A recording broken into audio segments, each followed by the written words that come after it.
Peace. What's up, people? It's your brother, Mr. Holipsism, and I'm here to give you part two of the African nationhood paradigm shift, living in an abundant society. The topics to be continued are going to be number one, water as a resource in the future. Number two, infrastructure as a short and long-term creative jobs. 3, competitive advantage.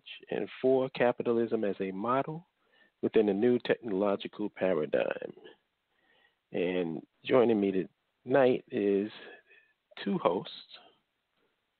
One is Mr. Neo-Black Nationalist. Good evening, brother. Good evening, brother. Good evening. How you doing? I'm good, brother. And the other is our good brother, Minister Dawood. Peace, peace, and love to the brothers of the BAIO, Black African Infrastructure Organization. How y'all doing? We're good, I'm brother. doing good. Doing good. Fantastic. So let's jump into it, man.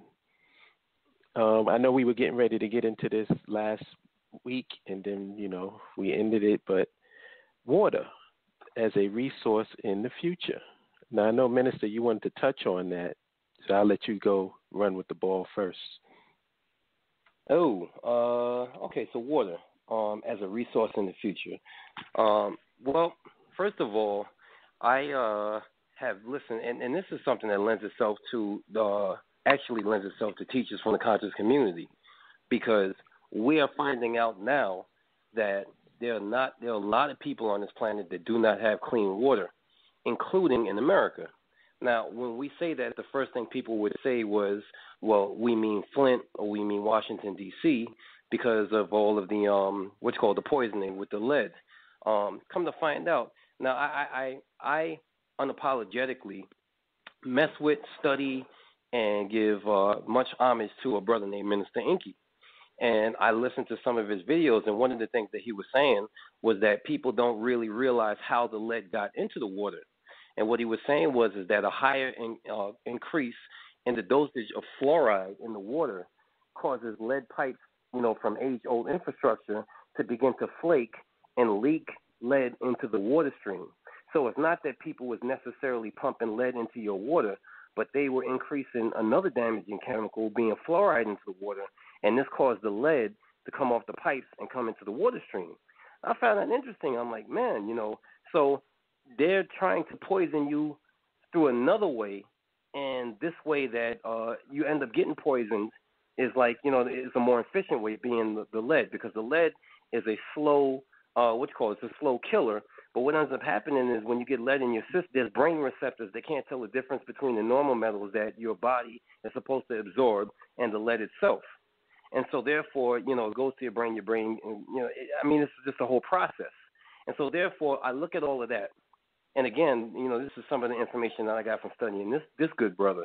I look at that and I say, okay, if we have our own nation, when we have our own nation, we know damn well that we won't be poisoning our people like that.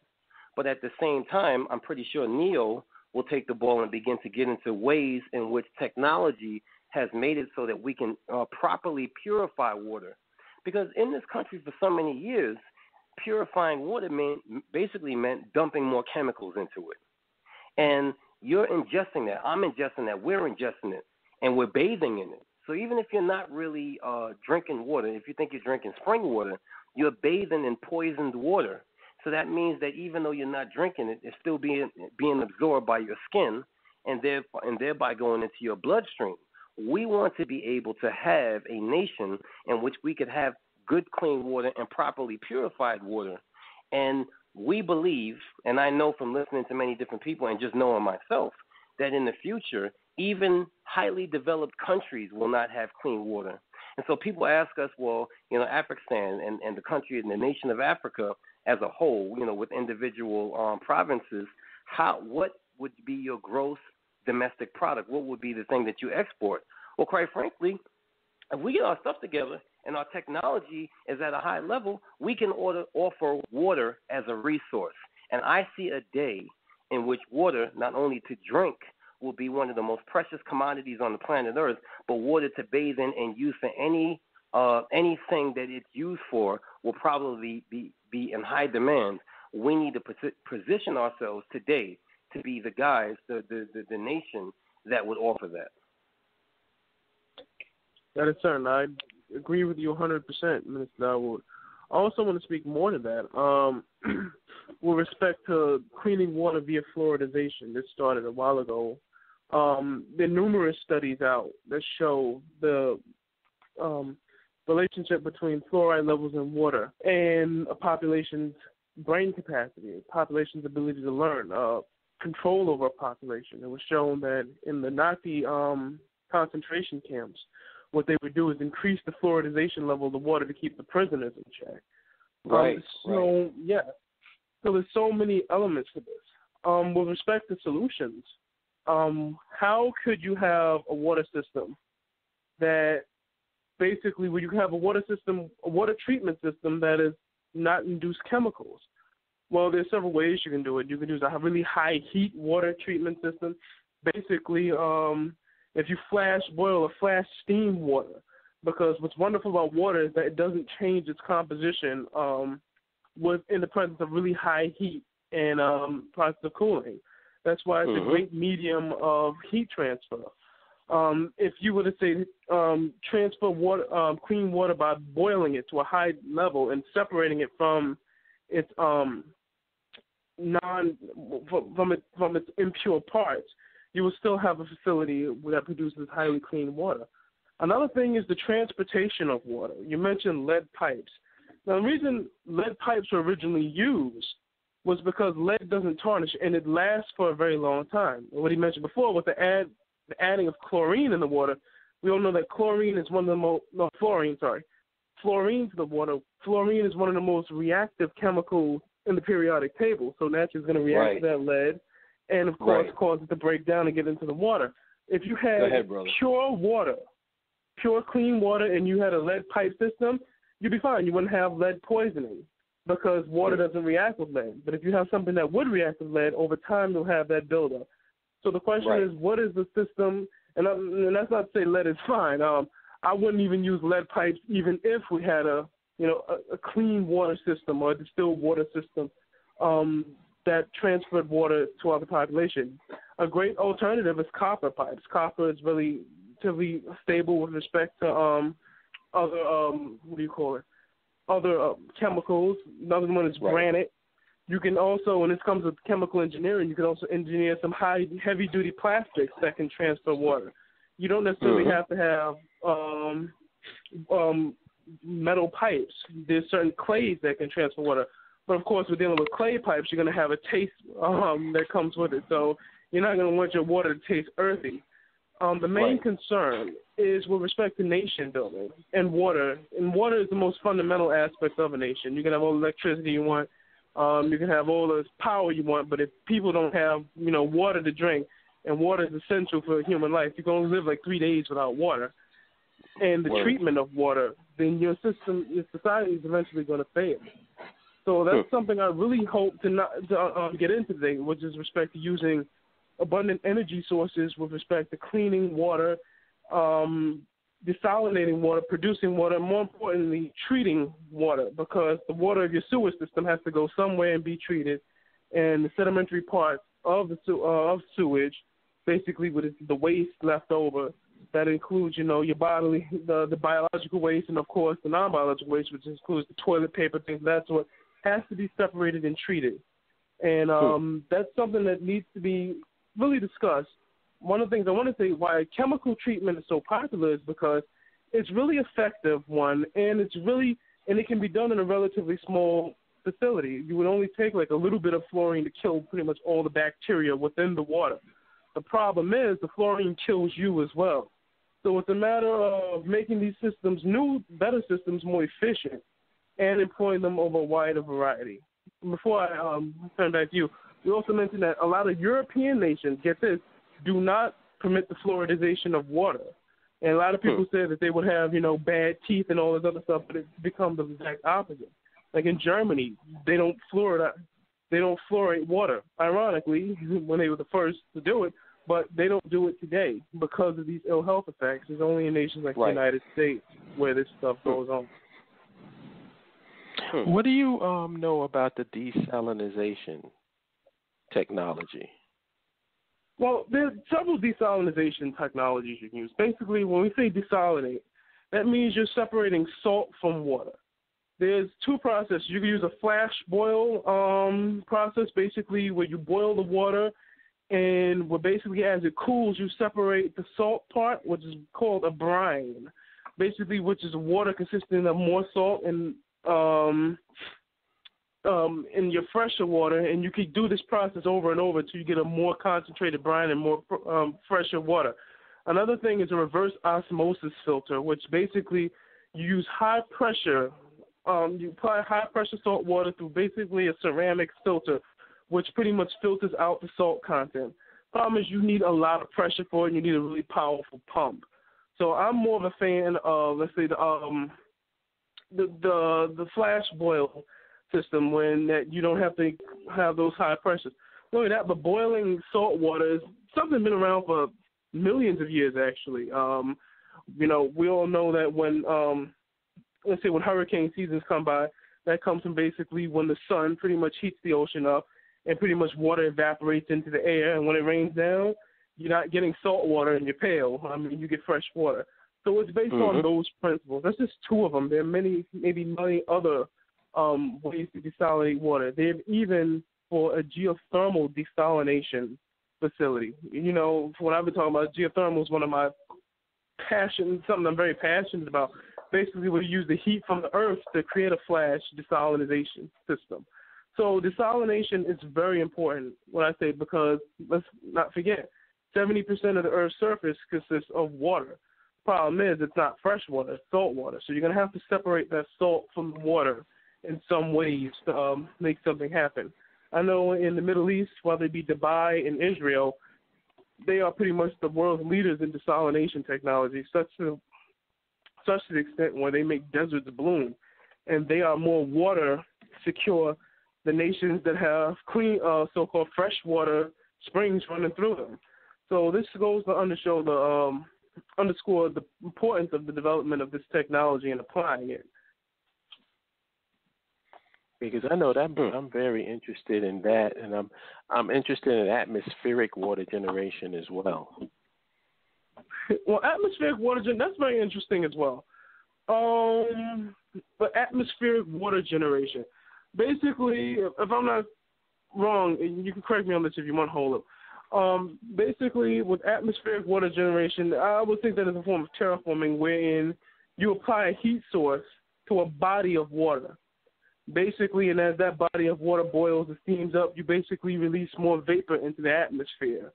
And, of course, as that vapor accumulates, it turns it, of course, into clouds as the pressures change. And, of course, it rains down on an area. Is that correct? I believe that what it does, because I haven't seen it used commercially. I've seen it used, for houses and stuff. It basically generates the water from the atmosphere. It doesn't create the the process that you just described.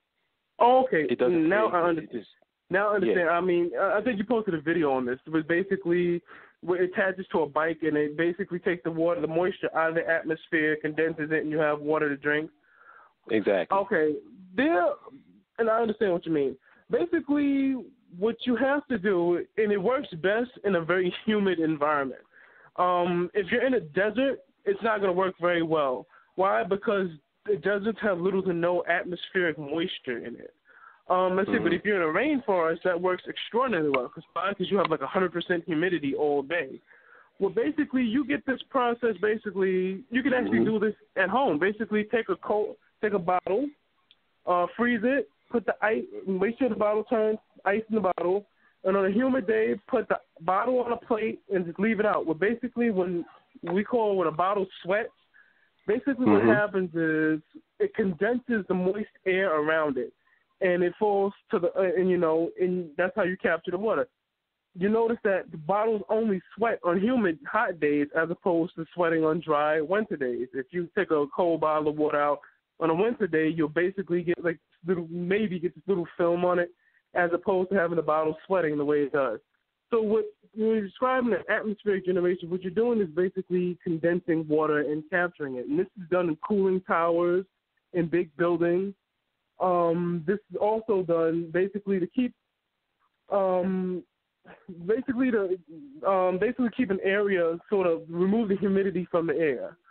Basically we call it a dehumidifier. Of course, there's a major dehumidifier in our houses. It's called a refrigerator. The evaporator coil in your refrigerator basically is designed to remove moisture from the refrigerator. That's why if you leave food out uncovered, it'll get really dry. So this is one of the many technologies we can use, and it depends on what area, where geographically you are to employ this. If let's say you're in the DRC, Democratic Republic of the Congo, where it's very humid, it will be very viable. But if you're building, let's say, an area of Sudan that's in the Sahara Desert, other measures may be needed. Yeah, it's a lot of interesting things because water is a big thing. Like that's going to be an issue in the future, and I believe that we need to get ahead of it because whoever is able to water and have clean drinking water and washing water and stuff, they're going to be way ahead of the curve. Of course. No doubt. And it's very interesting you mentioned that in respect to water, clean water, and geopolitics. If you look at the major conflicts in the Middle East today, it's not over oil, it's over water. It's basically who gets to control the fresher sources of water. I think ISIS, maybe a year or so ago, threatened to attack Turkey. Why? Because Turkey cut off one of the dams, shut off one of the dams that fed water into Iraq. So, yes, water, fresh water in particular, is a major geopolitical power play in between nations. The ability of fresh water can, it can be a moniker with respect to having either a fragile peace or lasting peace or all-out war. So it's something very much to consider. With respect to building a nation in Africa, where for some reason Africa is pretty much, for the latter part, water insecure. Basically, it's not that they don't have access to clean water, it's just that governments don't have the will to develop or import the technologies to produce clean water. I think to have a new nation there that makes it a priority to not only have enough water for its people, but have an abundance of water to export out, I think that will seriously tip the scales in terms of the public eye of we as African Americans coming to the continent, and pretty much tip people's eyes on with respect to what good governance is. So there are major power plays to be made with this. Yeah. The one thing I want to add before we jump off of this is that everybody gets up every day, takes a shower, drinks a little bit of water, maybe, hopefully, and goes to work. Drinks coffee with water in it, sodas with a little bit of water in it, or whatever, not realizing that every day you get up, there's hundreds of pounds of radioactive waste being dumped into the sea in Fukushima in Japan. Mm-hmm. And so this particular thing is still going on. It's been going on for years now, and they still haven't stabilized this nuclear factory. And so therefore, or reactor, I should say. So therefore, people are just turning a blind eye to it, and no one, because of being hamstrung by foreign policy, no one can tell Japan exactly what they need to do.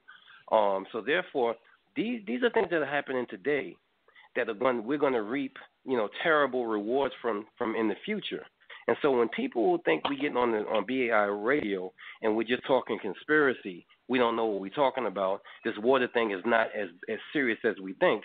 Just think about hundreds of tons of radioactive waste being poured into the ocean that you sustain your life off of, one way or the other, because the whole ecosystem of the planet Earth is related one way or the other.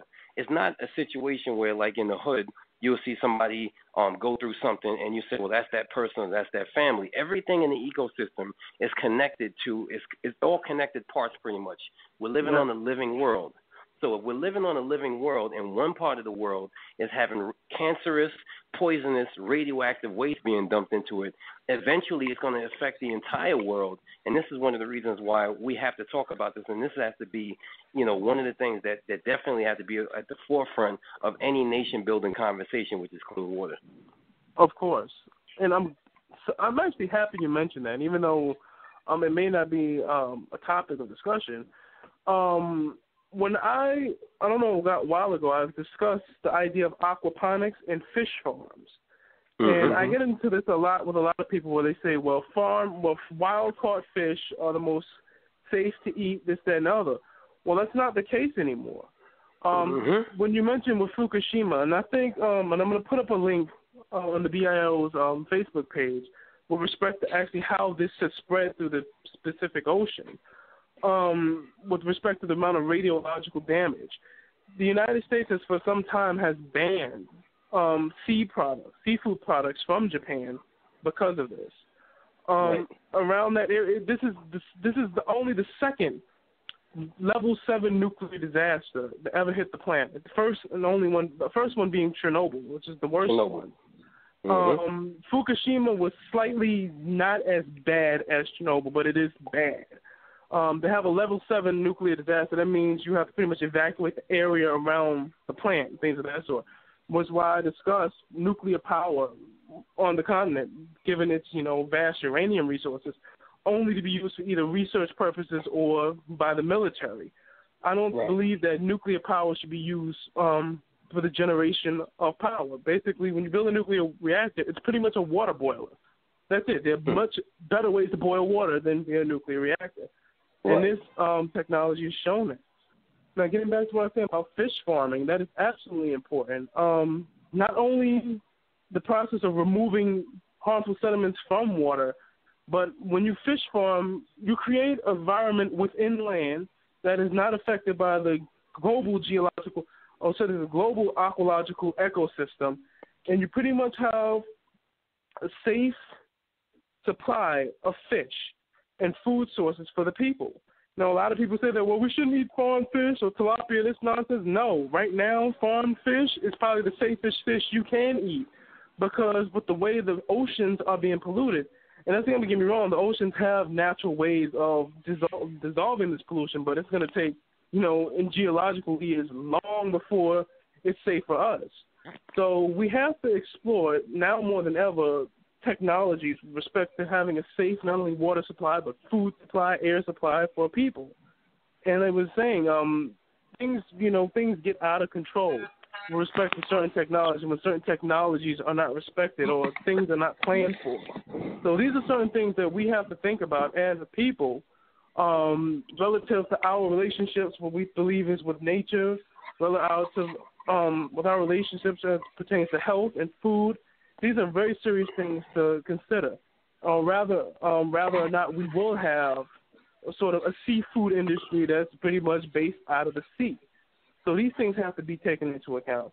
And also, with respect to Fukushima, they've actually detected, even months after the event, high levels of radiation in waters in California. It spread that badly. And like you said, there's really nothing anybody can do about it because nobody knows how to really contain it. I think Dr. Michio Kaku was the only one who said how to really contain it. Basically, you have to do what they do in Chernobyl, which is pretty much build a giant concrete dome over the plant in which maybe thousands of people may have to die during its construction to actually contain this thing, and nobody's doing it. They tried building an ice wall to keep basically the water from the plant basically from getting more into the ocean water. That hasn't stopped it. They proposed everything else. The robots they sent into the plant have pretty much malfunctioned because the radiation levels are so high. It's a complete disaster how this thing is working out. So with respect to, creating safe food and water sources on the continent, cleaning out nuclear waste, cleaning out biological waste, cleaning out contaminants, and water purification is something that very seriously needs to be considered. And I'm afraid that where Africa is today in its development and its leadership, and no one on the continent is really prepared to do that. The only people who are really taking this seriously, I think, is us. and we are in a special place in that we have to take, our goals much more seriously.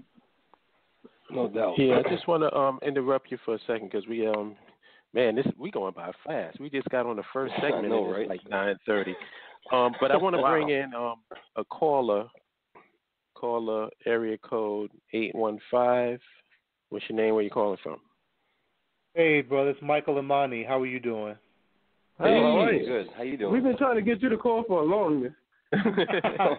Yeah. Sorry, I said classes are finally done, so I can actually have a slightly bit more time to get on. Hey, I just want to say I agree a lot with what the brother was saying, but like I said, I was just thinking about you said about nuclear power. Say there is an alternative to that, and I brought it up before. Is actually liquid thorium has been talked a lot about as an alternative to basic, using uranium, cadmium, plutonium-based power. Plutonium-based, fission. This is a lot better because it does not give the bad. I'm sorry.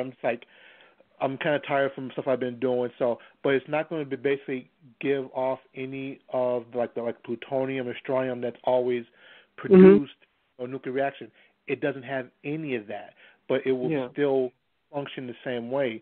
And I was just thinking about, Africa has a lot of thorium, so I can see thorium reactors actually being built on the continent. And so I'm like, so that could be an alternative. And also, as I posted in the bioscience room about how using seawater to basically begin to make fuel cells, and a lot of the coastal countries could take advantage and develop all of that. I mean, they're right there. Everything is right there that they could do for it. But as you said, having a government that will, government entities who will be willing to make the investment in creating something like that, which will create jobs, which will give them, a more stable power infrastructure. Because we know that West Africa definitely is in need of that. Exactly. Yeah. And I want to brother, I just want to let you know we got to move on to the next segment. But did you want to stick around with us while we go into it? Absolutely. Okay, I'm going to keep you on. I won't put you on hold. Okay. The next segment is infrastructure as a short and long-term creative jobs. Now, the reason why we came up with this segment was based on the conversation that me and Minister had about the United States and why the United States is having its problems. Because when it was developing its infrastructure in its heyday, it was able to supply a lot of jobs. Right. And now there's no new what do they call it? Infrastructure initiatives. That, but why am I drawing a blank on the term? Is it sense of urgency? Incentive? Territory? Project? When you start a new nation and you have all of this infrastructure laid out before you, it's a term that they use, but that's what the point is. They don't have that anymore. Yeah. You know what I'm saying? Everything's basically fixed. Everything, and they could develop jobs by creating, renovating their infrastructure, but that's too advanced for them. It's not politically acceptable for you to do it because that's called socialism. But I wanted to get your thoughts on this, Neil, specifically about infrastructure as long-term creative jobs. Well, certainly. I mean, the thing is, infrastructure is always a long-term supplier and sustainer of jobs. You mentioned how the United States doesn't have any more infrastructure projects scheduled for the future and towards to create more jobs. The fact of the matter is, the United States, there are over 60,000 bridges that are in dire need of repair now. I mean, it's actually less job. It takes less jobs to build a bridge than it does to fix a bridge. Why? Well, think about open heart surgery. You have to keep this structure up and going while at the same time repairing it. I know people who work for the MTA. If you ever been on the MTA in New York City, and you had to travel at night, that's when they do all their construction work on the tracks, basically to keep everything going. Yes, sir. To build all those tracks in place takes fewer jobs. Why? Because there's nothing running on them. You can just lay stuff down and just put them down. But if you have all the infrastructure in place already and people are using it, you're going to have jobs to not only plan the repairs, but to plan the service around the repairs. So you're going to create more jobs. Now, going back to all these bridges and tunnels that are in dire need of repair, you're going to have specialists to prop up the tunnels, because, like I said, to prop up the tunnels as they're being fixed and the bridges that are being fixed, you have to have people who direct traffic around things. So infrastructure is always a long-term jobs play for a nation. That's what I love about it. It's a long-term and short-term. Why I say this? Because if a nation is building its infrastructure, you're going to create short-term jobs immediately. Say, for example, you build a 1,000-mile road, and on that road you're going to lay like 100 or so bridges that goes over different bodies of water. Once those bridges and stuff are complete and you've got to build more roads, by the time you get done building the next set of roads over the next 20 years, you have to have people inspect the first set of roads, and you have to have people keep the first set of roads in repair, things of that sort. So those jobs are never lost. It's merely transition. You go from a job as a builder to a job as a repairer. So those are actually long-term plays. It all boils down to what a nation's priorities are. If you're going to spend $600 billion a year on an advanced military, basically to defend a country that's pretty much falling apart internally, then I would say your nation's prerogatives are a bit out of whack. To basically have your physical infrastructure at home in dire disrepair and basically have it as sort of the underbelly, a very, very soft underbelly of this, behemoth that is armored on the outside. So it's a very interesting play. With respect to what we intend to do on the continent, I think this is something that we'll stress the importance of, basically building infrastructure, making sure that infrastructure is relatively useful, relatively used widely. It's worth its investment, i.e., it helps bolster the economy so that we can get the revenue to continuously pay for it and keep it up and running. So this way we can have millions upon millions of sustainable jobs that are paid for. You don't want to pay for something like this on debt. You don't want to accumulate a ton of debt and devalue your own money system and drive up inflation for your nation. You want to do the exact opposite. You want to create jobs, have a great source of income, manage a surplus, all the while driving down the cost of living. That is the purpose of an economy, to economize. So these are things to really think of. Well said. Yes. Minister? Is he there? I dropped for a second, brother. Okay. Sorry. I dropped for a second. What did you just say? Just as soon as you asked me a question, I dropped. So what was the question? Oh, no, I was wondering if you were there. I was speaking about how infrastructure is the ultimate jobs play. I heard most of what you said. I did, and I agree. Let me, because, listen, I agree with 1,000% about what you said with priorities in respect to infrastructure providing jobs. Remember, I'm a person of the trade, and a lot of times when new construction goes in, you will only have, one black person representing every trade. So, in other words, you have one black carpenter there, you have one black person in security like me doing electronic security, you have one person electrician, and 100,000 white boys running all over the place. And that's not an accident. So when we want to talk about jobs, this is private infrastructure being built, but I think that a lot of people don't understand, or maybe they do understand, that when we talk about infrastructure as a provider of short-term and long-term jobs, we mean first and foremost infrastructure that is government infrastructure, government-funded, government-sponsored infrastructure. And when me and Howard originally had this conversation, one thing I was talking to him was about a book that I have. It's called The Wages of Destruction by Adam Tooze, and it deals with the rise and fall of the Nazi economy. See, this is the kind of stuff that I really like to get into, because you can talk about how tanks destroy tanks all day long and the strategy of tank warfare and indirect strategy. But the reality of it is that if you really want to get into the smart science of military strategy and war, you have to first deal with logistics, and then you really deal with the economy. Why did these people go to war?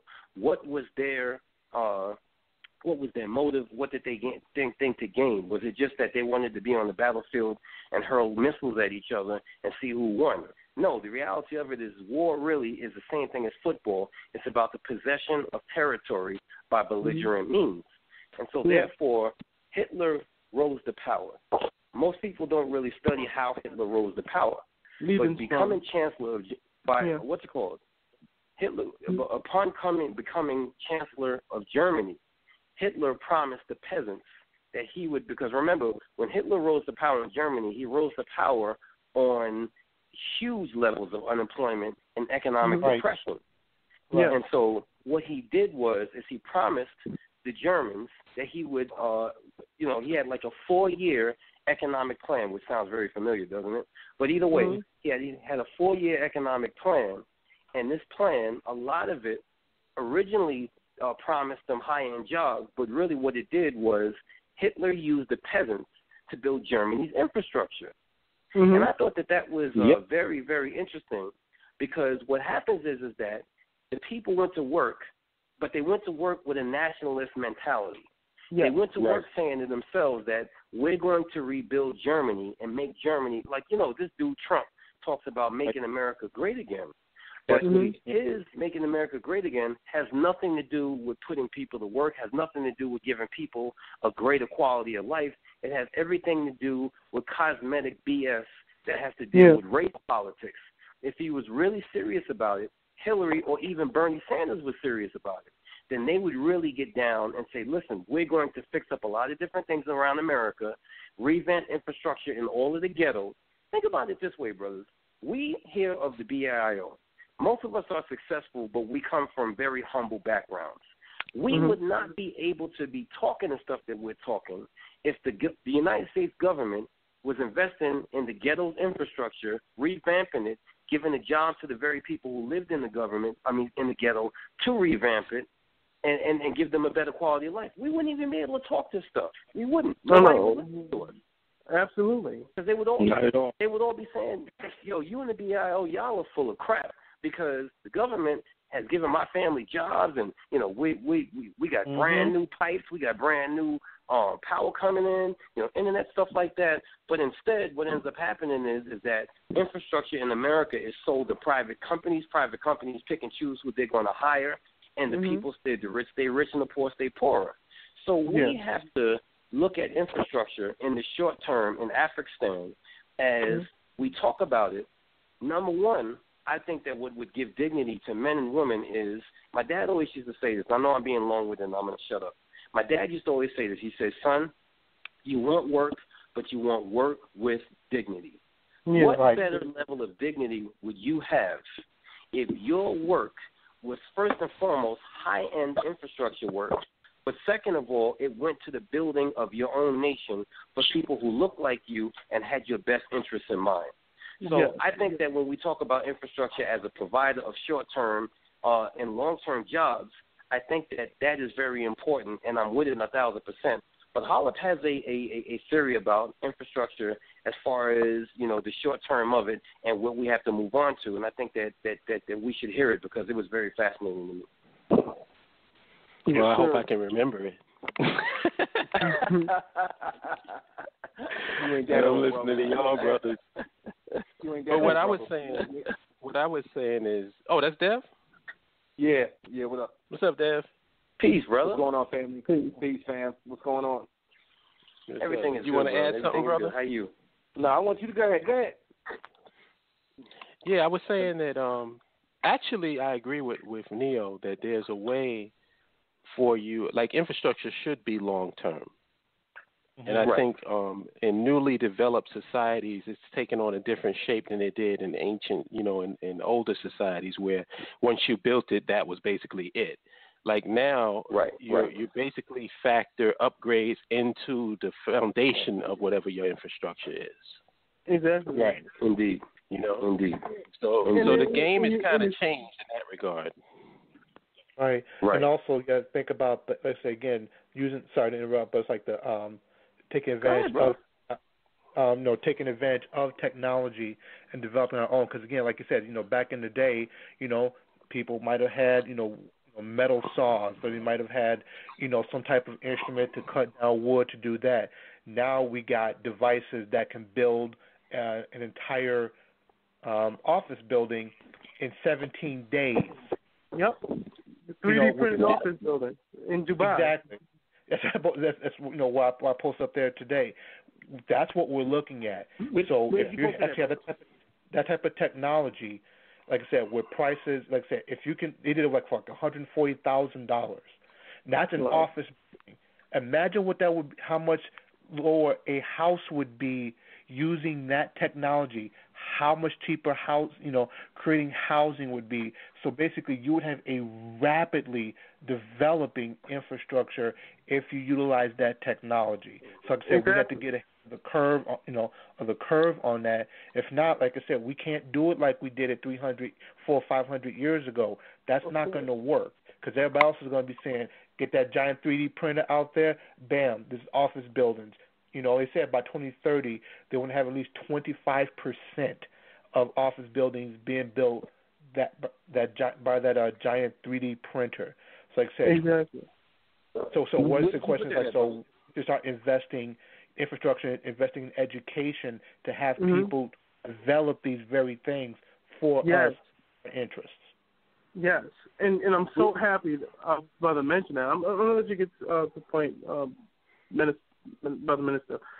When he said that utilization of technology to build infrastructure more cheaply and faster, what a lot of people think is that when you use those methods, you're automatically going to cut out jobs. No, the jobs are just going to change. Your jobs will go from building the infrastructure to building the technology. Not only that, but even though this machine is going to build the office building, the repairs to the office buildings are going to have to be done by other people as well. So, Precisely. yes, the machine may build the roads, but, you're going to need people to repair the roads, the machines to repair the roads. You're going to have to build the machines or have, people repair the machines or have machines repair the machines. The fact of the matter is the role of people in an economy, especially in a well-educated economy, will always be there in the sense that people will always find ways to be useful. And I think when you have an advanced economy wherein a lot of manual work becomes mechanized, cerebral work becomes more important, and people can more so focus on becoming more of a cerebral economy, become more of a knowledge-based or information-based economy. And I think that's something that's far more valuable than, say, becoming like sort of a work factory like China is today, just producing out cheap goods for everybody. It's not, China's economic model is not sustainable. Why? Because they're going to be replaced by robots eventually. So when I discuss an economic model, I always reference the Germans and how it is that their economic model is built on, one, small to medium-sized businesses, two, small to medium-sized businesses producing high-end, high-quality goods, high-durable goods. So that's something that's always great to focus on. Not only that, but if you have a nation wherein the basic necessities of life have become so cheap such that the people do not have to worry about housing or food or water, you now have a nation where people are free to pursue areas of advanced research. And I know Brother Michael will love to hear what I have to say. As it pertains, when I mentioned geothermal, applying abundant supplies of energy, also technologies feeding an abundant supply of energy to the grid, you now have a highly resourced, highly advanced, highly intelligent nation that goes from not only producing goods but doing advanced research, or rather be, in the areas of particle physics or nanotechnology, things of that sort. You become so specialized and highly advanced that, it'll be very difficult to replace you on the global scale. And we look at the sheer mobility and the growth aspect of this type of economy. It's enormous. Think about it. Just think about the way computers advance. You make one advancement with a computer, it goes exponentially. So, you may have a computer that's twice as advanced as the last computer, but there are 16 different things you can do with that new computer. So that creates 16 different opportunities, and I'm being very simplistic with this. The opportunities for a knowledge-based economy are infinite. That's what a lot of people don't understand. When you eliminate manual labor, it does not mean you eliminate the usefulness of people. I feel when you eliminate manual labor, you get people doing what they do best, and that is imagining and putting, their best foot forward and contributing to this society. Right. And in fact, let me play devil's advocate for a second, and that's the exact opposite. They would say like, well, now you're going to start having this quote unquote upper class bourgeoisie, very intellectual. You say, what happens to those people who don't have those abilities to, able to imagine and create like that? So they become the street drake, so to speak. So question, will you be creating by having this near utopian type society? Are you actually going to be creating two societies? One, you see that movie Elysium? Yeah, Elysium. Where you yes. had the people who were in, who were in orbit, who were the, what you guess you call the upper middle class, versus the people who were on Earth trying to fight to survive. So, question: how would you respond to someone who came from that point of view? My thing is, when you have a knowledge-based economy, you're more likely going to have a future like Star Trek than Elysium. Why I say that? Because the purpose of technology is to drive down the cost of living. Basically, right. To drive down the cost for basic necessities of life. That's food, shelter, and water. If you look at it today, in terms of wealth-building opportunities, you have more today than ever before. Why? Because now you can build wealth purely on the aspect of selling and manipulating information. Look at Google. So not only that, you mentioned before who will have access to this knowledge. Today on YouTube, you have access to MIT's graduate and undergraduate courses. Their entire course program via MIT OpenCourseWare for free. So knowledge is more available today than it's ever been before. What we discuss in respect to the context of a society, a progressive society, is that we take this a step further in that the government or the society helps perpetuate this idea. There's also this false implication that if, you have people not doing manual work or doing nothing, not doing manual work, they're going to sit around and do nothing and be lazy. That is not necessarily the truth. I mean, if you give people the opportunities to explore what it is they enjoy doing, eventually they're going to find something they enjoy doing that is constructive. Rather you like baking cakes or building, nanosystems or nanorobots or building, making advances in biomedical technology. It all will have a place in the society. And like I said, if you look at Germany, which has a lower unemployment rate than the United States, you're beginning to see this type of society come into place. What you have to also understand was that as the world becomes technologically more advanced, the sociological situations, even economics, start to change. One way we can look at this is in the advent of technology. Everyone on this planet, from the guy living in the trailer park, the guy living in Fifth Avenue in Manhattan, is living better than John Rockefeller did during his day. And they're certainly living better than King Henry VIII. Why? Because you have readily access to clean water, clean lighting, heating, things of that sort. So when you look at the advent of technology, what you see is more of a democratization of living standards. This is not necessarily a communist or socialist utopia, so to speak, but it's more you're evolving a more evolved social sense. The more you know, the more you're connected with other people, and the more you're connected with the society you live around. That's just a consequence of just having more knowledge. And it, what I've often wondered? What I've often wondered is because the concept that the more you have, the lazier you get. How come that doesn't apply to billionaires? It's very interesting. Why is it like did Steve Jobs get lazy? Did Gates get lazy? Like the people the more they had, the more they were rich. yeah. The people are the super uber rich. How come nobody ever accuses them of laziness? Well, they usually accuse their heirs of being lazy because usually they control the media. Exactly. But not only that, but usually accuse their heirs of being lazy. Usually first-generation rich people who build their wealth are pretty much dogged workers. It's the people like the Walton family who inherit the stuff and have other people, managing it. They pretty much, sit on the beach all day. But, it shows that, as time goes on, hungrier, more innovative people come along to displace them. So that's no disrespect to Steve Jobs, but Steve Jobs didn't work. He had a bunch of people out there that came up with ideas and he approved it. That's it. He wasn't out there getting his hands dirty anymore. He was just making decisions. That was it. Yeah, he was a facilitator of ideas for the most part. That's it. Mm-hmm. Minister's back. Minister's back. He got cut off. Oh, Minister. Oh, yes, sir. Yep. Yeah. We got like 9:55. I'm gonna definitely go into the overtime, but I wanted to reach on the next segment, which is competitive advantage. I'm gonna let Minister Dawood take that ball. Okay. Yeah, you want to jump on that right now? We kind of bleeded into it, but you can get more into details. Oh, okay. All right. Well, let me just say this before I go into it.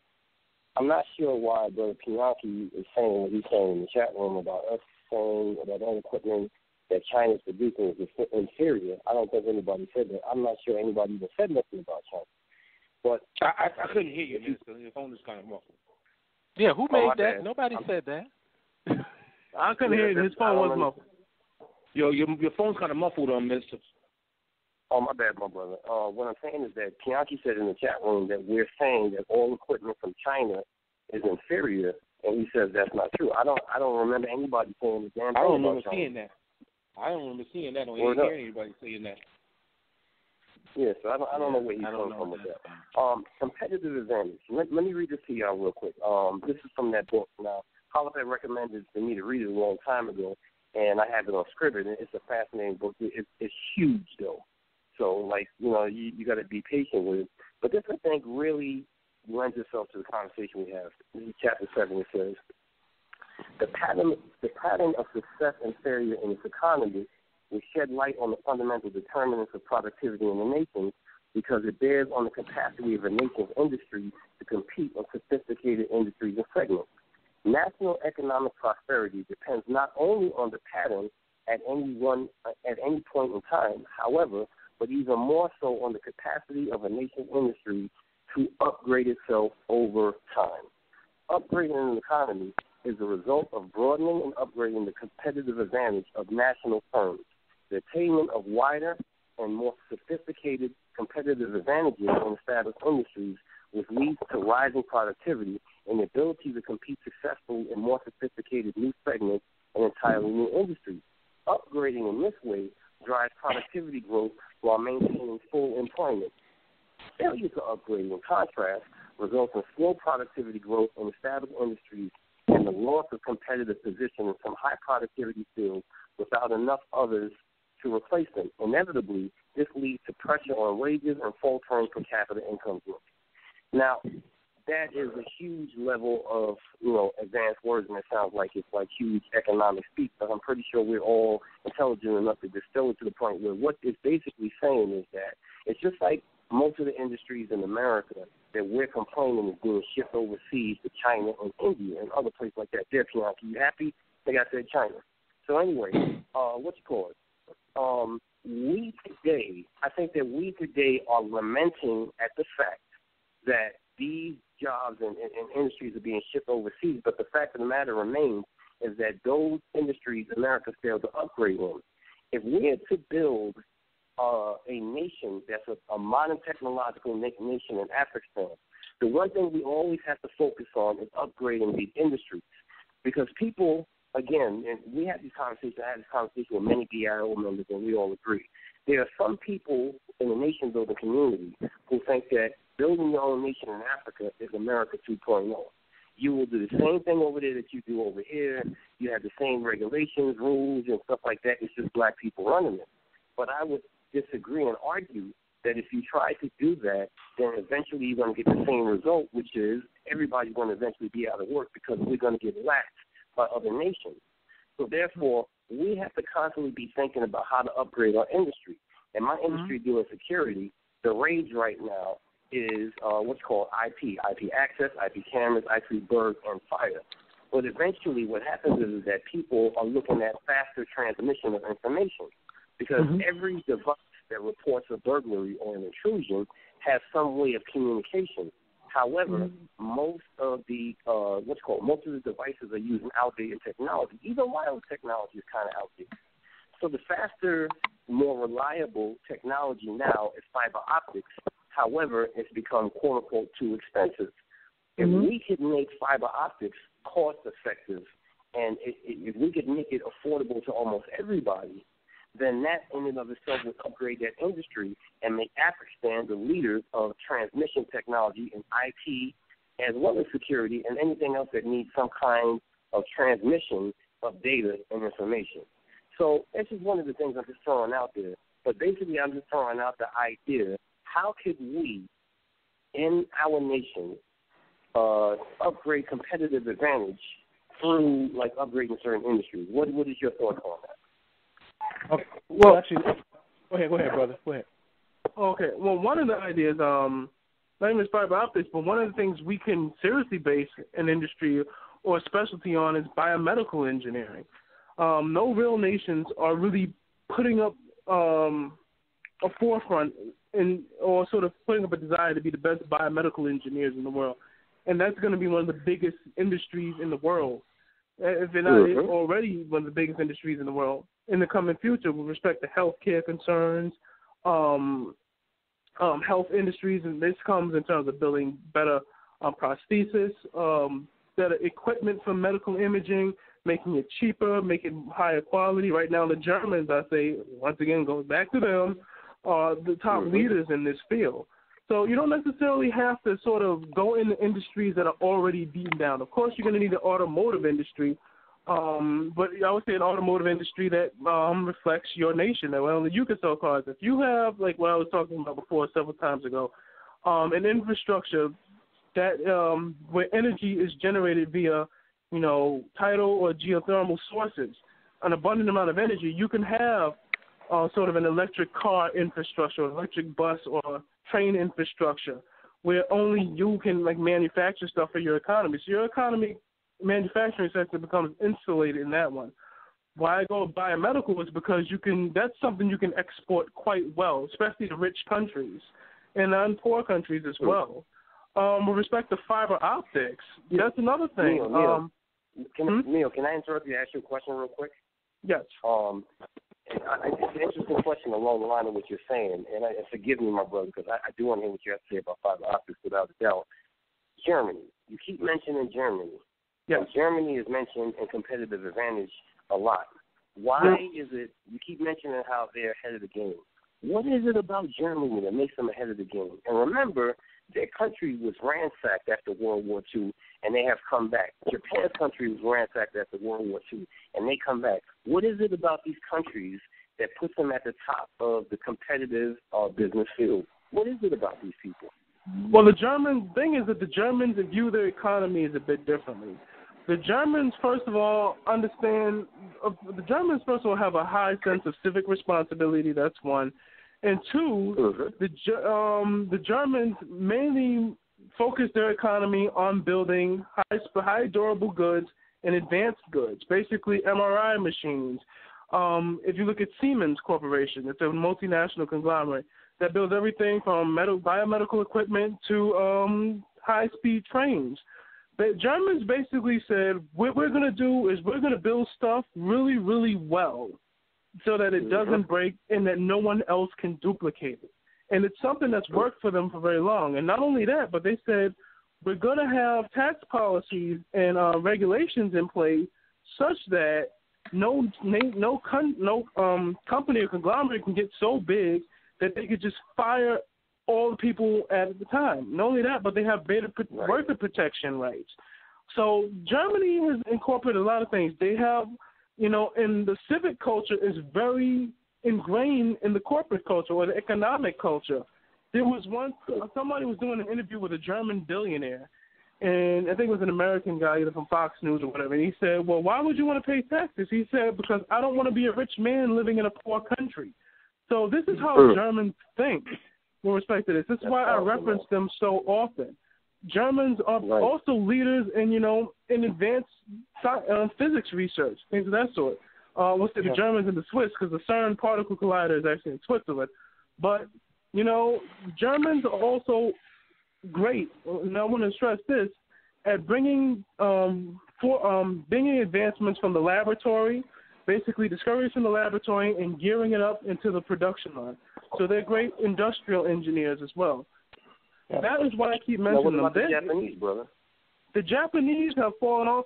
The thing is with the Japanese are pretty much focused on basically replicating American industries and just making it cheaper. If you look at Toyota, if you look at Mitsubishi, you look at Sony, remember they're in the 80s where the Japanese were pretty much dominating the electronic area.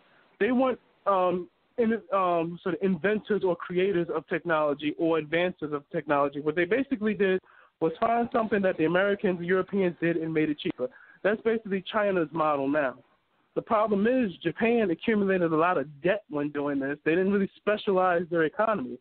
The difference between Germany and Japan and China is that Germany has a specialized economy. Japan and China do not. They pretty much are notorious for copying other people's economy. So when other people become specialized, there's nothing to copy anymore. So that's the problem. The Japanese, like I said, they're very intelligent people. They're very technologically advanced people, but they're not a very creative people with respect producing technologies in the way the Germans do. I say they're very creative artistically because I love anime and video games. I will give that no doubt. But when it comes to the culture of creation, because it's a very stagnant culture, it's one rooted in tradition. Like, for example, the older people, when I mean older, I mean elderly, I mean like 70 and up, they run all the corporations. And it's a very conservative with that respect. Young people whose minds are not permitted to flourish, whereas in Germany, they have trade schools where young people are encouraged, like in school. In Germany, when you're in high school, you have a choice. You either take up a trade or you can go to university.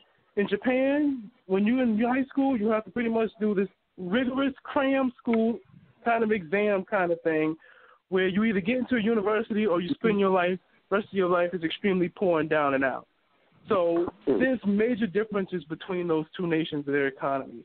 I would say if we're going to build a nation on the continent, it would be best to initially mimic Germany, but something a lot more further than that. I would say really cutting-edge research into sciences should bear a major role in terms of producing great research, great results from research, and putting that to the to the production floor. Another thing we could do, in addition to biomedical engineering, is really ramp up to making ourselves the best in respect to robotics and nanotechnology. There you go. Yes, I cannot stress enough how important nanotechnology is for the future. Nanotechnology is the future. It's no doubt about it. The nation that masters nanotechnology in the future will master the world. Everything from cleaning water to doing advanced research physics to building better materials to building even a space elevator is solely contingent on your level of advancement in nanotechnology.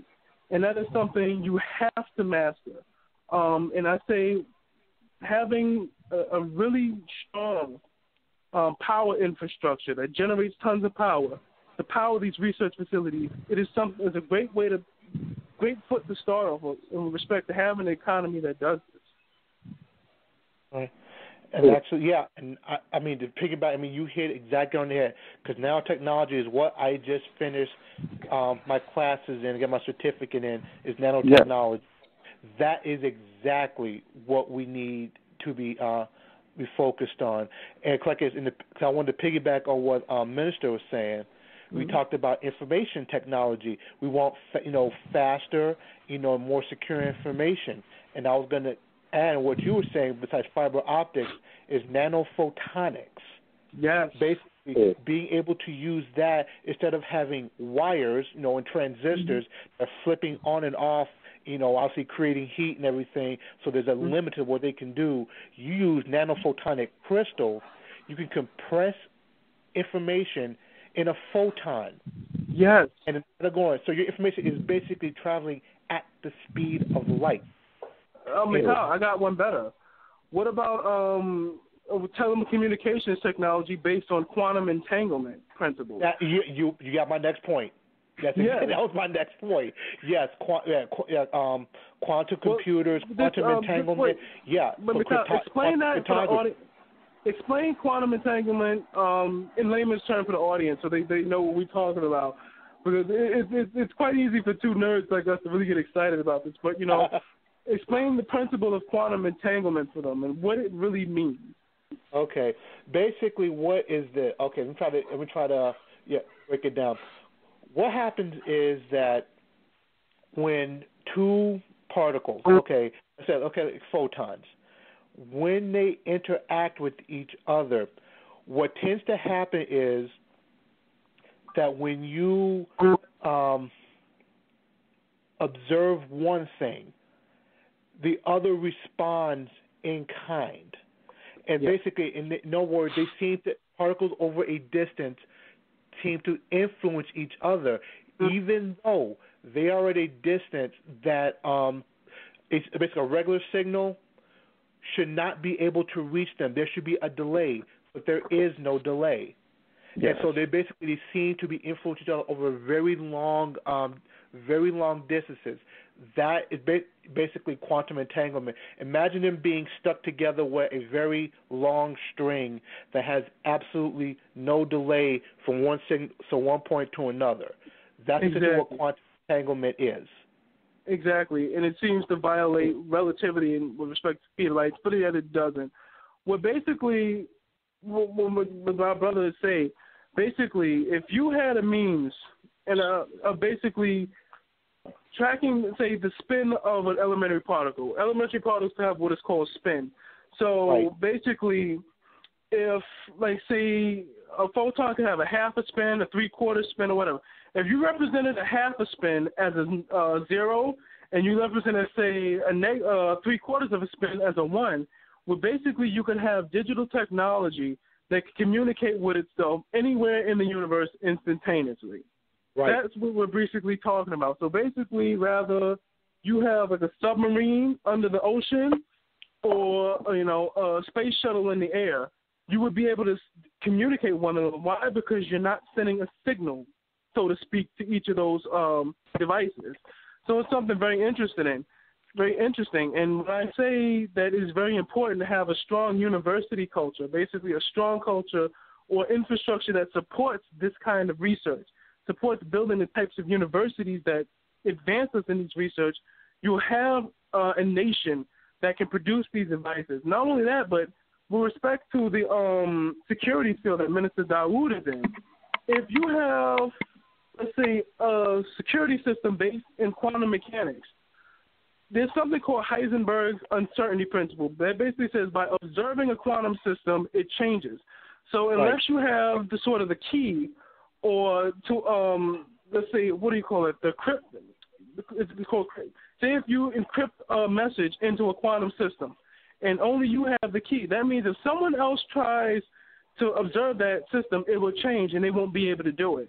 So in the securities field, Minister Dawood would probably leap for joy because this is a security system that is theoretically unbreakable by nature. So the only way to actually break it is to actually have that key. So it's very interesting. And we were discussing nanotechnology, but applied quantum technology will even go even further than that in terms of the myriad of uses that it will have. So, I mean, we just discussed 3 industries: biomedical engineering, nanotechnology, and advanced research. And the great thing about these fields is that... Let me cut in for a second. Let me cut in on that point. I'm sorry. But when you talk about biomedics, see, this is the thing that is... I started talking about this on my show, Nations with Borders, because biometrics is the wave of the future for access control. See, access control is basically either something you have, something you know, or something you are. In other words, if you have a card or a fob, you get in, if you have the right card. If you have the right PIN number to a combination lock or, keypad or whatever, you get in. But now what is being advanced and being made more affordable is what you are. And so here's the thing. I forget exactly what African country just used this, but because they wanted to have a clean election with no fraud, what ended up happening was they used biometrics to basically for you to cast your vote. So you were registered to vote according to your fingerprint, and then you showed up and you put your fingerprint down to vote yea or nay for whatever candidate. And they found out that they eliminated a lot of fraud with this. However, there's always some way somebody's trying to get around something. So people started doing things like they started trying to burn their fingerprints off. Some people, it's crazy. But at the same time, at the end of the day, you cannot burn your eyes off. You know what I'm saying? You're not going to want to anyway. Exactly. For your DNA. Exactly. Actually, it's funny. I mean, like I said, even years ago, I don't know if you guys, I can't remember which one of the alien movies it was, but there was a scene where the guy opened the door by breathing on the lock because there was something, according to his biology, that made his breath unique only to him, and he was able to open the lock. So I that know could in be something. Stargate SG-1 they had something like that, where if you had the DNA of the ancients, you can activate a machine. But it's so very interesting how we've actually discussed this before, science fiction turning into science reality. And I find it very interesting that Minister would mention biometrics, because we were just talking about quantum computing. And what it basically, quantum computing is, what our brother Mikhail just talked about, if you can, say, store a piece of data on a photon, if you were to have, let's say, not even a photon, but if you were to store a piece of data on an atom, if you were to have a computer system or processor that has the size of a sugar cube in all the atoms store data, you would pretty much have the accumulation processing power of all the 10,000 times of all the human brains ever born in all human history.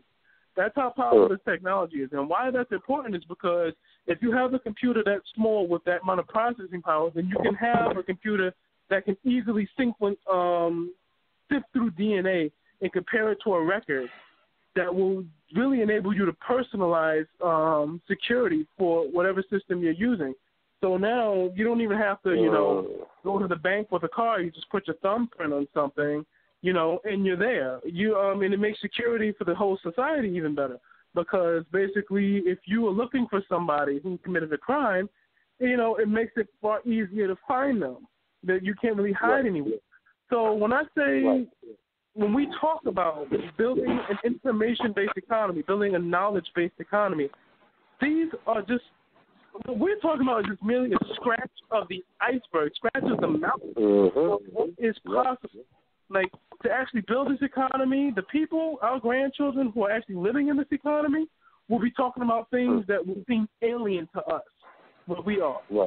This is how knowledge just explodes exponentially when you have these kind of things in place. Exactly. Let me ask you something before we move on to the next thing. And that is, was that the Ultron concept, Neil? The Ultron concept? You talk about basically, I think quantum computing.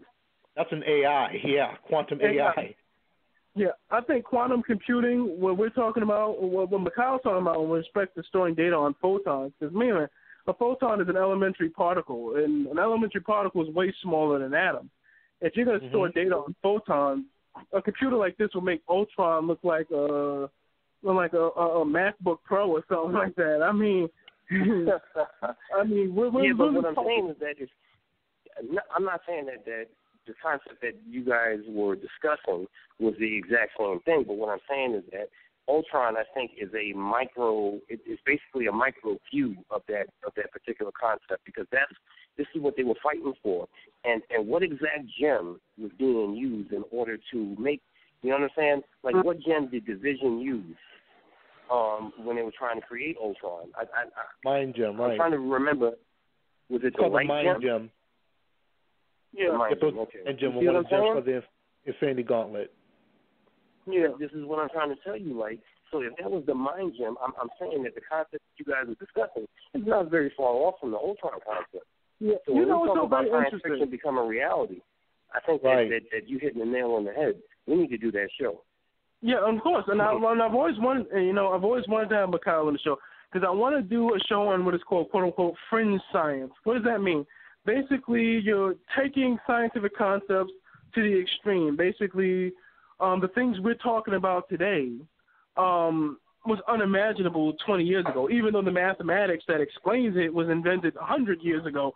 But such as, the idea of storing data, using atoms as means of storing data, using photons and elementary particles to store data. Now, now that you have a means of processing all this data, you can actually engage in more strange theoretical physics. For example, you can really explore the concept of vacuum energies. You're talking about an arc reactor. Wow. Or zero-point energies. Or you're talking about the energies needed to generate the Big Bang. So now you're really talking about infinity gauntlet kind of stuff. So we can really go to these places with all this. And, like I said, it's all about the amount of knowledge you have and the way you can utilize that knowledge. So, yeah, when we do a show on that, we can actually discuss, everything from lightsabers to infinity gauntlets and the real science that exists today, or the real theories in science that exist today that can make these things possible. Anti-gravity, so to speak. Anti-gravity, all that stuff. Wormholes, warp fields, you name it, we mentioned it. What is called a zero-point generator, or what some might call a creation drive, basically, where you mimic the same processes that supposedly began the universe. I forgot what it's called, quantum loop gravity, things of these sorts. You're getting way talk about string theory, like that quantum loops, quantum foam, things coming in and out of existence in the quantum foam. Yes, and it's like, wow, that's there. You're going down the rabbit hole at that point. You've taken the red pill. Things coming in and out of existence. I forgot what they were called. What are these particles? They pop in and out of existence. It's an experiment. Virtual particles. Huh? Virtual particles that basically supposed to virtual come particles, out of. Yes. Yeah, that's supposed to be an effect of what's called a Casimir. The Casimir effect. Yes, that's what we're talking about. Yes. So now, basically, what we're talking about, now we're going to get back to the topic at hand. Trust me, I'm just going to have a little fun with this. The Casimir effect is basically when you have two uncharged plates in a vacuum together, you basically can measure particles popping in and out of existence.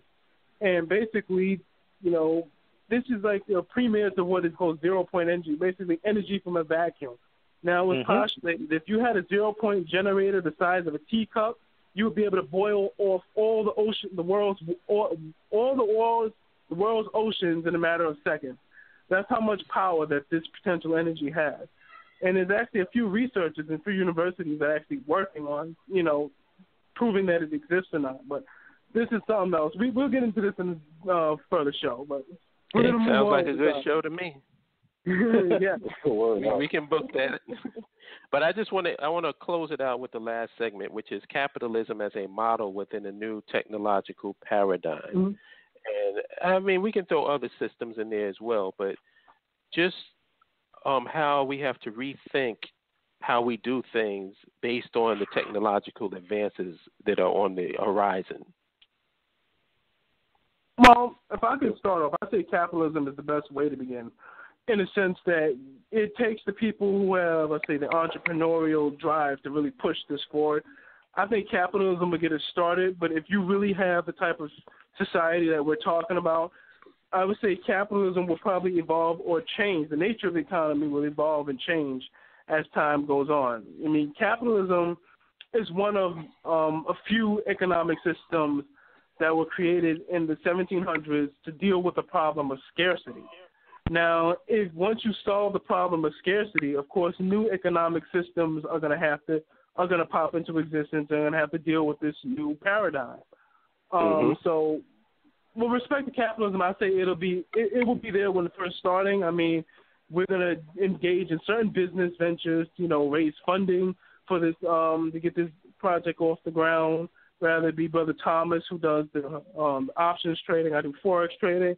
Or rather be you and I, hopefully doing a beer production company or whatever, just to get things rolling. But once the ball starts rolling, the truth of the matter is, if you have the type of society that we envision, who knows what the economy will be like? I mean, Put it this way: how would the United States? Put it like this way: how would the United States trade with the Federation? Ask that question. What can the United States trade with the Federation? They have to pass a bill, go through the Senate and Congress. Not only that, but there's nothing they could trade. I mean, you could really give all the wealth of the United States today is not worth one shuttlecraft in terms of the type of technology it has. So this is probably something, if you have a nation that is so advanced in its technological development, so advanced in its sociological development that was brought on by those technological advances, you're going to have a nation that's so much more advanced than everybody else. They won't have anything relevant to trade with you. I mean, because you'll pretty much solve all your problems, and you'll be so much more militarily advanced than them that they can't invade you. You're talking about Wakanda. Yes. You'll have nothing they need. You're self-contained. They will have nothing you need or want. So that's where we want to go. And that's a very interesting question we should ask. How would the hell would the United States trade with the Federation? So I'll leave others that ponder this question as well. Yeah.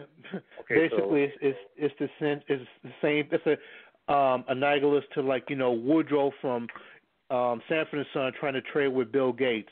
It don't work. There's nothing to go off from Woodrow. Exactly. Just stabbing at this as we get ready to close out. I said before, I believe in a meritocracy. I would hope that we eventually get to the point where we have an abundance. I would hope that we eventually get to the point where nobody would want. But my preferred society that I really want to see is a meritocracy. Not necessarily competition of brother and brother against brother, sister, because I don't think that that's African in its, basically at its root. And when I say African, I basically mean us as in our ways, our actions, our thinking, our original way of thinking, ways and actions. I don't think that kind of thing, but meritocracy more so, where a person works against all adversity, because I keep going back to that show where you lit the freaking hairs on my back when you said, if you're going to come in this nation, you will have to go back to school and do some studying. See, I'm down for that. But what I do know is that we will have many people eventually come over who may not necessarily be down for that vision and maybe just want to hang out and chill. And so I think that we need to create some kind of meritocracy. There are people that are well-studied in law, people well-studied in policies, and they can, draft and draw up the kind of policies that will stimulate a meritocracy. To me, I think that when we talk about capitalism, I do agree that it's one of the best models that we can start out with, but I do think that ultimately what we want to be more so is a meritocracy, and the reason being is, and when I guess I keep throwing this word out and I'm not explaining because I know you guys understand, but the listener may not understand. Meritocracy is a merit-based society. It's a society in which you're rewarded for your hard work. It's what America tells you but never delivers to you. It's what Bernie Sanders keeps telling you he wants, but he doesn't want. You understand? Because he's controlled by whoever the hell is paying him to say what he's saying. We want a system, or I should say many of us want a system where you can be rewarded for your hard work, but you must work hard to be rewarded. Yeah. And I close with this. If you look at the book Mastering the Art of War, gives a story of a man that was given charge over an army that was defeated. And on the first day, this man shows up early. And basically the emissary shows up late. And he goes, hey, what time are we supposed to show up here? And the emissary says 5 o'clock. He says, what time is it now? He says 5:15. He goes and he asks the captain, he says, what's the punishment of people who show up late? He said, well, you got to take his head off. Dude gets instantly beheaded. Everybody is shocked, like, what the hell? You know what I'm saying? And then, he does similar acts. After that, they go to battle, and he's personally seeing to people's injuries. He's caring for the sick. He's making home visits.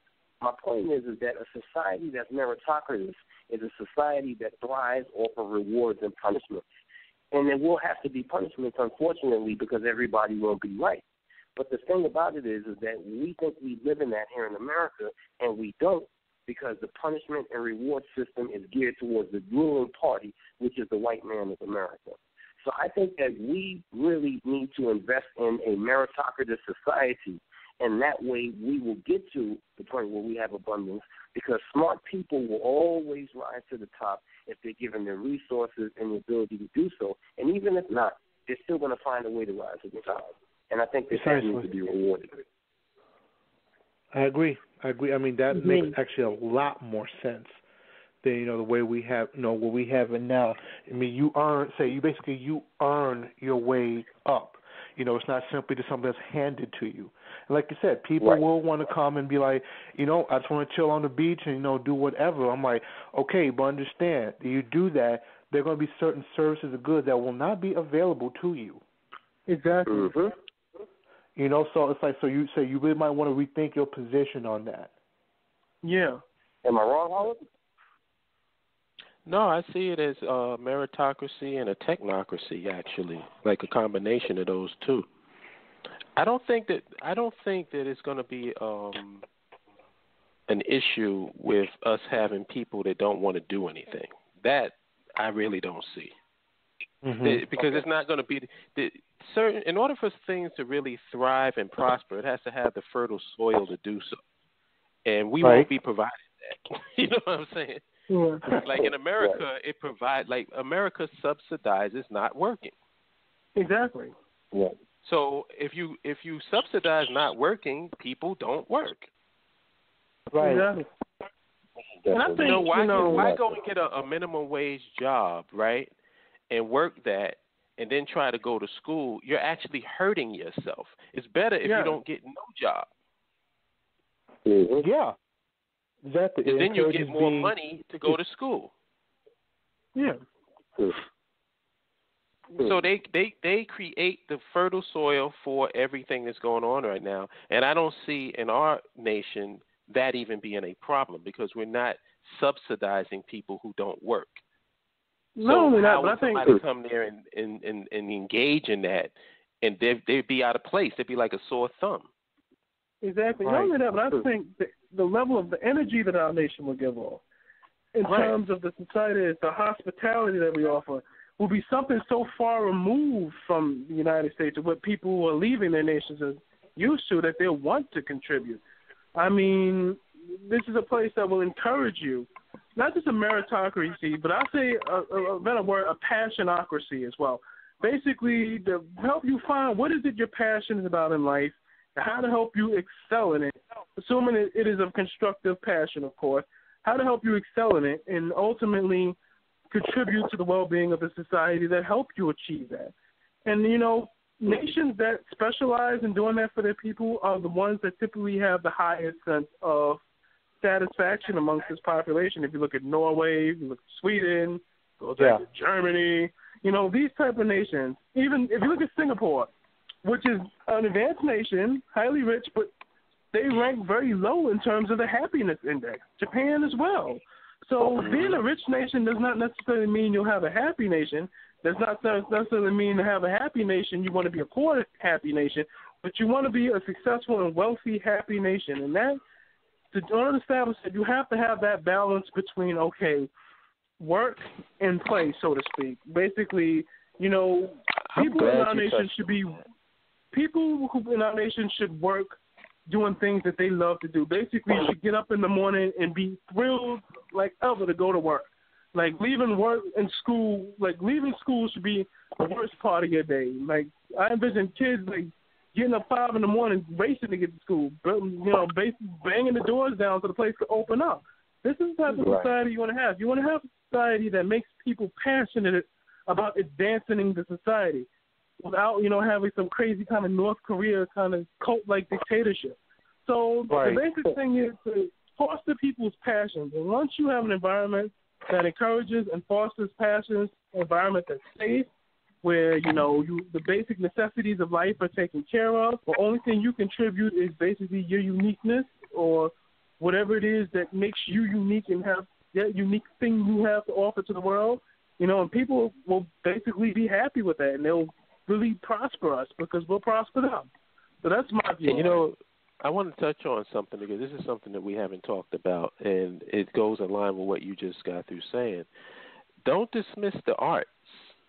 No, artists are brilliant too. They may not be scientifically brilliant, but they're creatively brilliant, and the society needs that as well. Of course, and it encourages the dynamism of the nation. It encourages people to think differently. One of my favorite genres of art is surreal art. I think surreal art is art in its most pure form because you are literally bringing concepts that have never existed before and putting it to canvas. So, I mean, I would love artists, musicians, everything. They have their place because why? It adds to the dynamism of the society. You don't want just a technologically advanced society. You want a colorful, technologically advanced society, a place that people will like. If tourists visit, they don't want to leave. Of course, we're gonna have to make them leave, but those kind of things. You want to have a society that Europeans would visit and go back to Europe saying, okay, we need to change things how we do things because these people are on point with their stuff. That kind of stuff. Right. Along with what Africans will say once they come. Oh, forget about it. They are our main target, but, this is what we're striving for. We want to create a society that brings out the best in human potential. What is it that, that H element that, that really drives nations forward?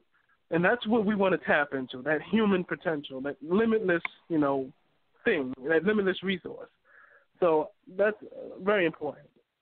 Right. And if I may interject, like I said, for me, like I said, art and engineering go hand in hand. Art and science goes hand in hand. I would like to see a society where you actually don't see the technology. It's like, oh, this big, huge, obvious, geometrically, perfect thing is sitting in the middle and, just throwing everything off. You want something that, for instance, like one of my sci-fi stories, or one of the planets that I had on there, somebody was walking down the road and they're like, wait a minute, where's this city? I can't seem to find it. The grass is designed to sense that person and what they need, and it will formulate like, are you lost? The grass is basically almost like cyborg. It can talk back to you saying, okay, here's it, follow this arrow, and the grass changes color along the pathway to the place you're trying to get. Yeah, like a football field. It'd be cool, huh? Like football games in our nation will have like the grass change colors, so you really see like the 50-yard down thing, at the Jordan Suite. That'd be interesting. Right, exactly. And like I say, again, it's able to, sense, what your needs are, and and if need be, to be able to communicate with somebody. Like you sit down and you're talking to this grass, which in reality is actually basically nanotech fibers. Of course. Imagine your clothes changing colors with your mood, or your clothes, having a live picture. If your shirt has a bird on it, this bird will actually be flying, things of that sort. Or a woman's dress that, has like a realistic sky on it, according to her mood. These things. This is something I've never had a problem with marrying science and technology with art. In fact, I think you get the best out of both when you do that. Absolutely. I mean, this idea that artists can't be scientists and scientists can't be artists, I think that's fallacious. I think the idea of this, quote, left brain versus right brain thing is nonsense. That's why I find it very important to have... That's been debunked anyway. Yeah, it has been. I mean, and I find it also very important to have women highly involved in this, because women have perspectives on things that are extremely unique. I mean, I think women who are scientists and engineers have, an extraordinary way of thinking about things. They think more efficiently in some things. And I think they'll provide an amazing perspective and add so much wealth and abundance to what everything else is adding. So it's a whole myriad of things. I mean, this talk about this excites me. Like, I mean, this is we're the only people on the internet talking like this about black empowerment, and in a way that's exciting, engaging, in a way that makes you look forward to something. And this is why this medium is a breath of fresh air. What we do here. Yeah. And what what we were talking about before, when we had the show on the Black Panther in Wakanda, right? Mm-hmm. Do you realize? And people don't really understand the cultural significance of what's going to happen when they drop the Black Panther film and they show Wakanda, because it's never been done before. That image has never been shown in America or anywhere. No. And it's going to be even greater, because you now have an organization that wants to make that really happen, that has existed for some 7+ years now. So I think the BAIO is actually going to get a real bump in enthusiasm once that drops, because people are going to be like, okay, this is a very interesting concept, and you come across an organization that wants to make that concept happen, it's going to, really make the competition think twice about, putting out doom and gloom crap.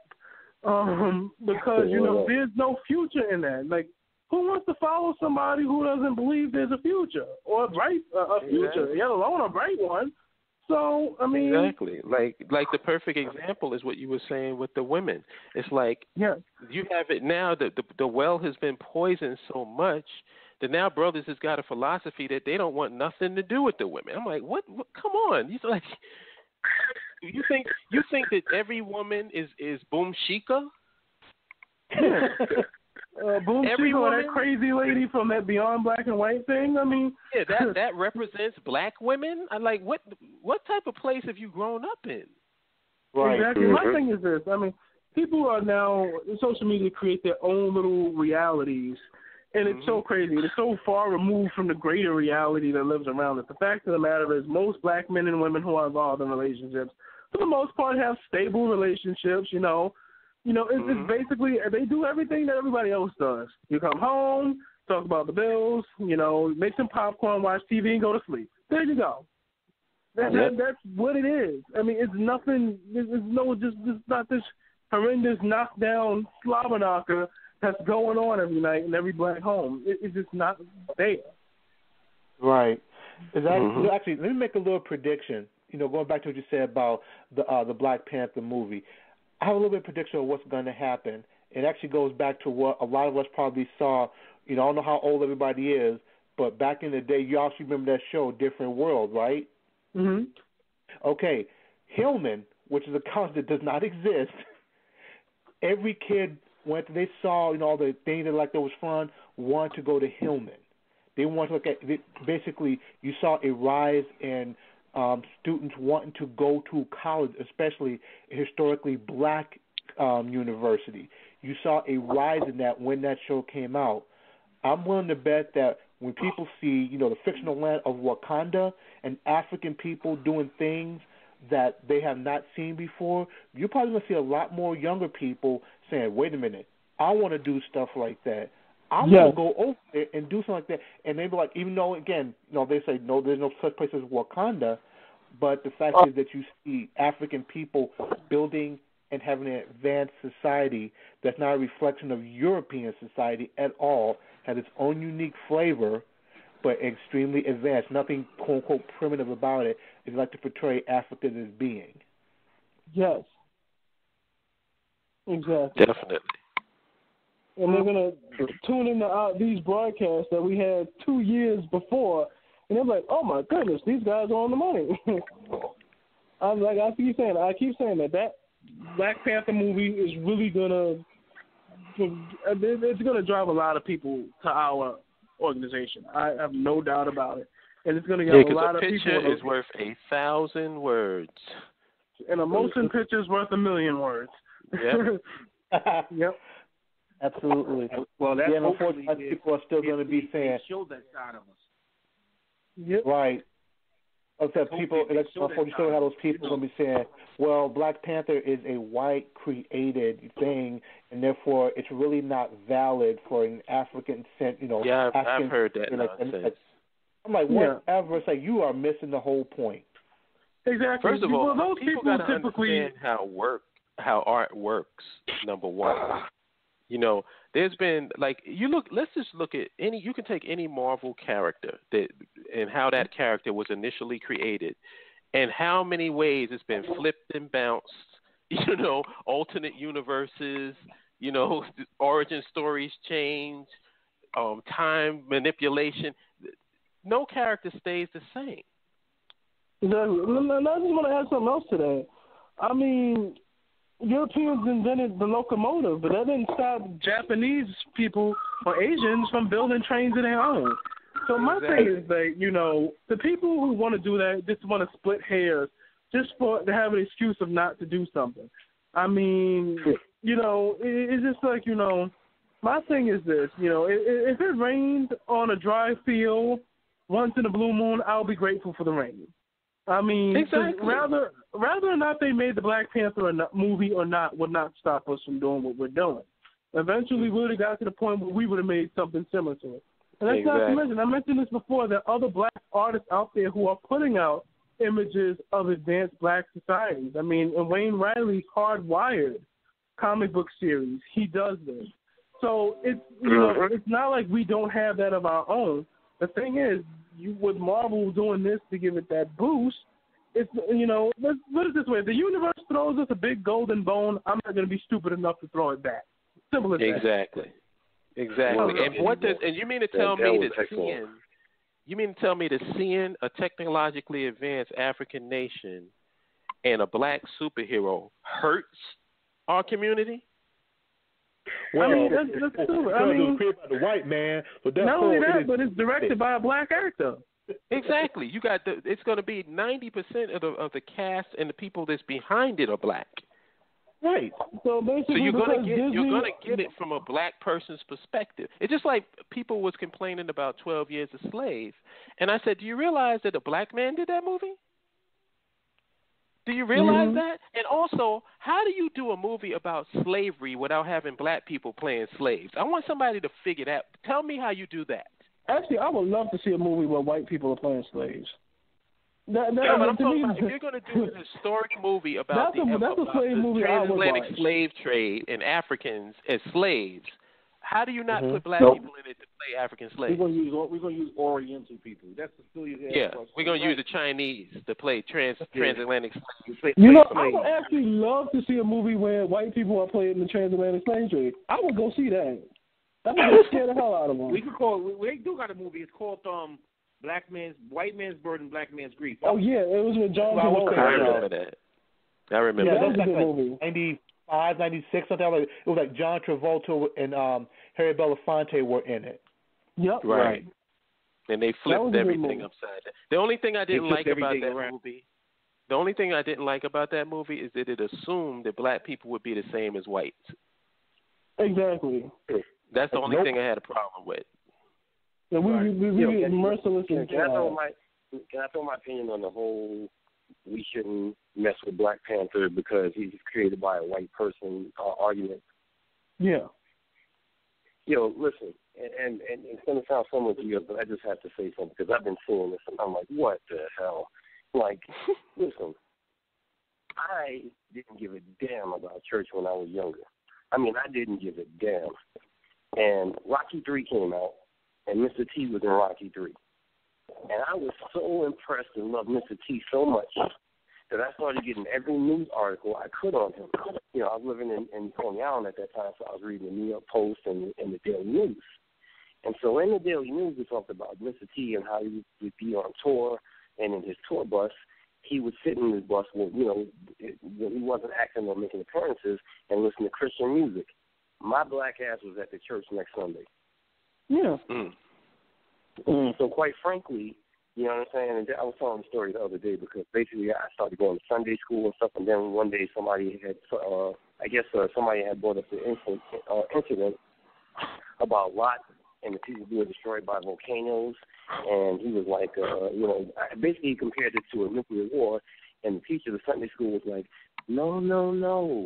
You can't use science when you talk about spirituality, and that was the end of me going to Sunday school.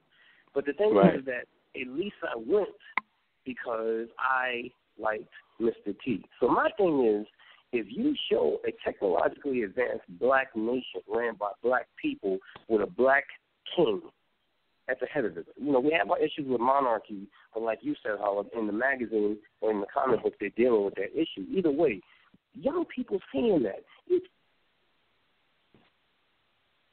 Hello? Uh-oh. Did he get cut? Yeah. Oh, yeah, he got dropped. Let me just build on what he said. I'm going to give you a perfect example of this. Barack Obama. Now, people can say what they want to about Barack Obama. They can tell you whether they like him, whether he's good, whether he's bad. No, all of that is irrelevant.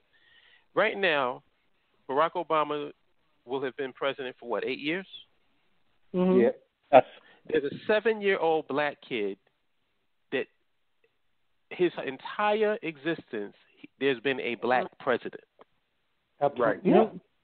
He doesn't even know what a white president is. Right. Well, yeah, so exactly. Good point. So why do you throw that? That's significant. You know what I'm saying? And it's bigger than Barack Obama, but it just goes to show you that you can pull that silver lining out of every cloud and find the positive in things. My thing, because when we became president, we first, like I said, when we were kids, we would say, "Oh, one day you could be president," but the teachers all knew in the back of their head, like, "There's no way a black man going to ever be president of this country." But here we go. Here we are now. And now the next biggest dream is how the hell we build our own country to be president of. So that's the next big dream. And I think what that's going to do with that Wakanda film, what the Black Panther film is going to do with Wakanda, is going to start making a whole lot of young black people start seeing science differently, and it's going to get them started, it's going to put in their head the concept of nationhood. I keep hearing about Garvey's spirit in The Whirlwind, and I find it ironic that it would be a film like that would, sort of invigorate that spirit.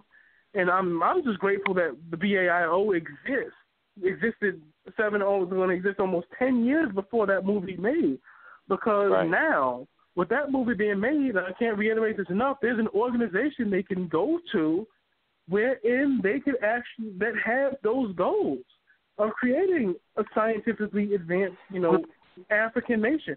We're the only Pan-Africanist group that welcomes blurs in scientists and engineers. The hell, we don't want merely welcome, we seek them out to recruit them. So this is something, that's going to really change the game.